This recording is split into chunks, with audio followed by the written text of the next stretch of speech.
Hey everybody, Mark here in my basement with Hawk Parts. Same story. Painting up the saddle and the repaired axle. Got that all welded up. Thank you to Jake Drummond. And decided the old tires were weather checking pretty bad, and might as well, while I have all this apart, get new tires. They're certainly inexpensive enough. I think it was 30 bucks or something, so not bad. So anyway, these tires, the 6-inch wheels, Azusalite nylon wheels, and the 400-6 tires, boy did I have a hard time getting the old tires off of the rims. I had to ultimately use a flat-headed screwdriver and work my way around the rim. The first one, I actually cut the tire in half thinking that would help, which it didn't help at all. I had to do the same thing. Now, getting them back on is a pain. Tried some soapy water, didn't work. This bead is just a little bit smaller than the rim, and the rim does taper, so it gets tighter as the bead goes out further. But just even getting it onto the center diameter here is difficult. Now with the first side, I was able to do it evenly all at one time, and that worked out pretty well. And then I was able to work it with a tool. I just used the butt end of an adjustable wrench to just kind of work it down. And then I put the tube in and partially inflated it so it wouldn't be wrinkled anywhere, and to help it hold its shape. I've got this piece of cardboard in here because it is a split rim, and these nylon wheels don't mate up perfectly. I'm used to dealing with the aluminum TriStar Azusa wheels, and they made up together much better, and we don't have to put anything in there to keep the tube from pinching. But I just don't have a high degree of confidence in the mating surface here, and the previous owner had cardboard in there, and it really did its job. You could tell where there was a bead of cardboard in there, and so wanted to do that. Used a White Claw box so that I would always have my wife close by while I'm flying. Anyway, this is just a pain just trying to get this on and seated in, and just enough so that I can bolt it together and start inflating the tube. You know, once I can get it bolted together, then the tube will push the tire all the way back out to the edge of the rim. So I tried soapy water. I talked to a few folks on the CGS Hawk Owners Facebook group. One of them suggested using dish soap, just dish soap. So instead of diluting it in water like I had done, I'm just going to try putting some of it on and see if that helps. I'll let you know. Okay, so I've just with my finger put the dish soap all the way around the bead, especially the inside edge and the rounded part. I also put some around the outside of the wheel. So we'll try putting this together and let you know how it turns out.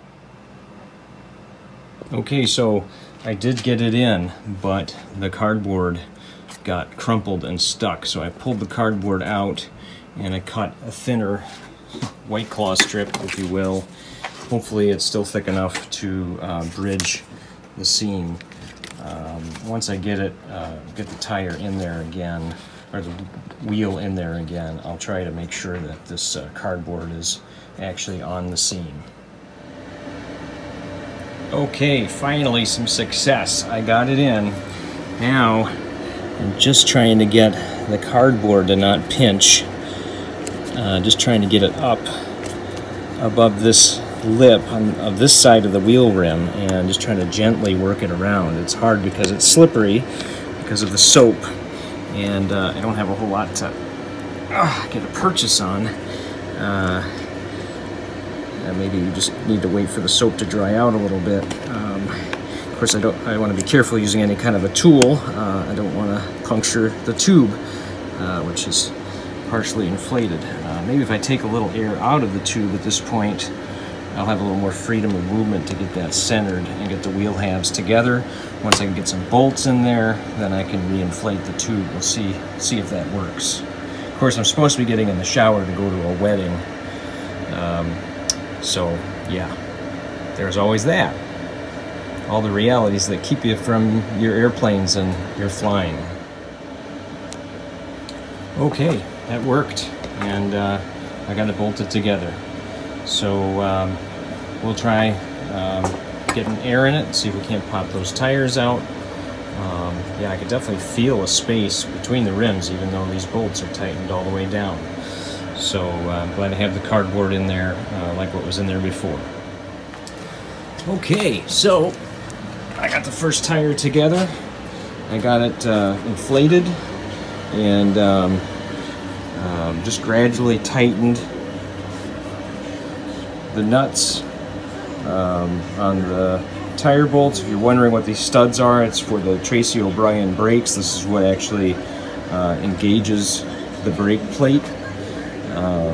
So if you haven't seen those before, that's what that's about. But I got it together and I gradually tightened everything and the best I could. Then I got some pressure in there. I've got about 18 pounds in it right now. I know they talk about 10 pounds a lot with Hawks. I wanted to put a little extra pressure in just to make sure that everything's seated properly and would take shape, and it worked. It takes a lot of dish soap.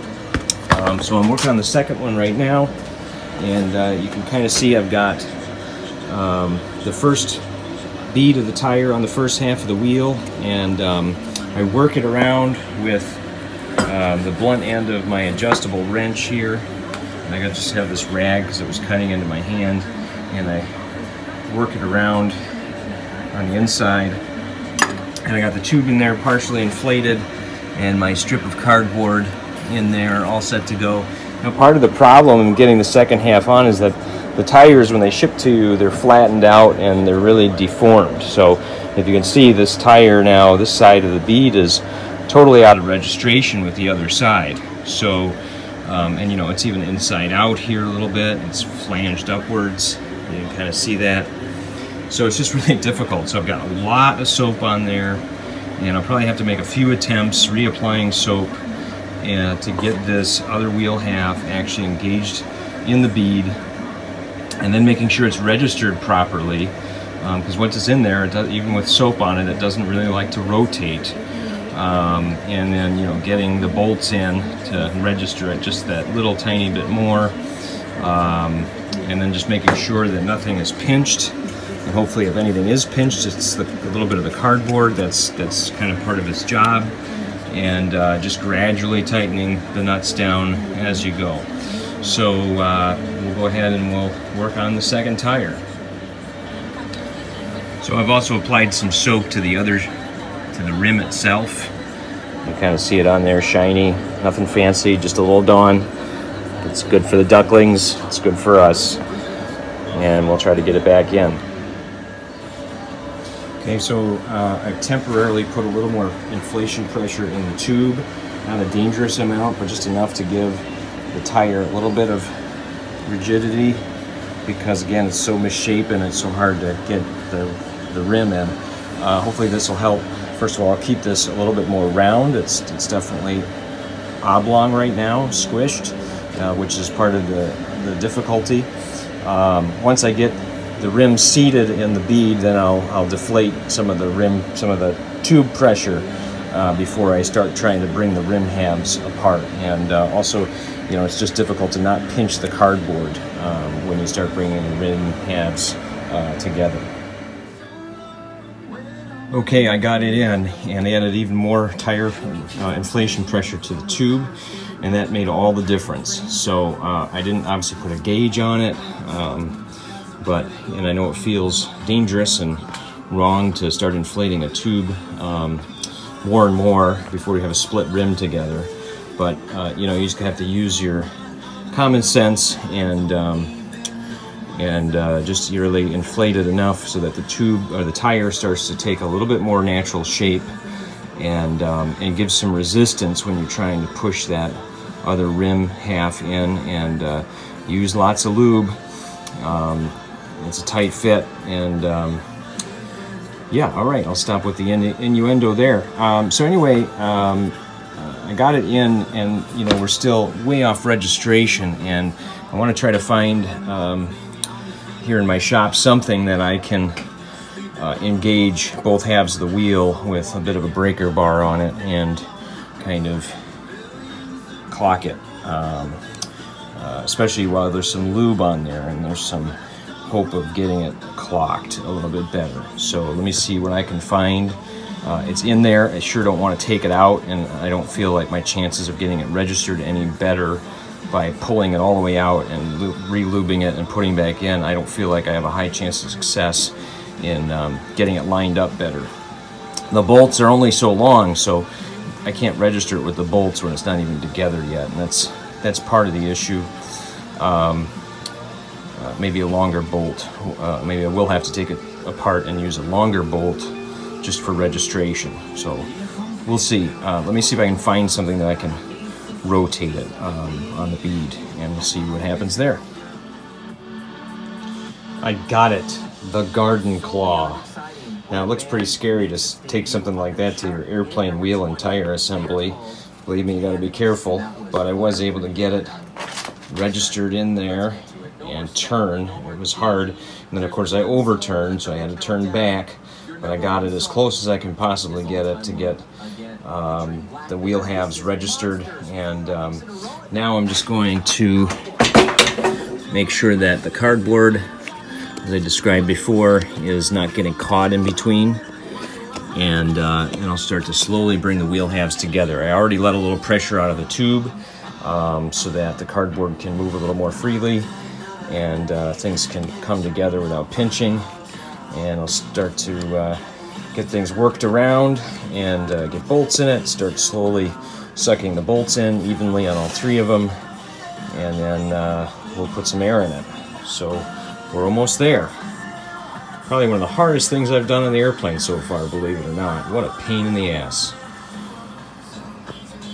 Alright, there we are. 2 tires mounted to wheel hubs. I got them both at 18 psi for now. It's going to get colder too, so I'm sure that pressure is going to drop when they're in the hangar.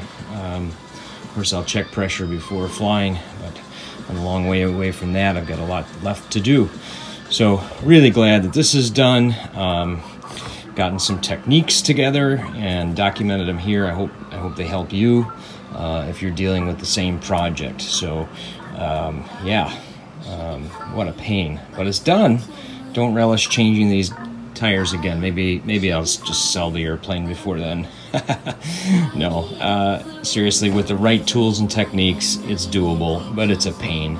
Don't think you're gonna get it done in 10 minutes. You know, with yesterday having to leave for the wedding, and then doing it today on Sunday, it's literally, I mean, set aside a day to do this, because these tires are so tight on the rims, and lots of soap, and some patience, lots of patience, and we got it together. Until next time, thanks for hawking it with Mark.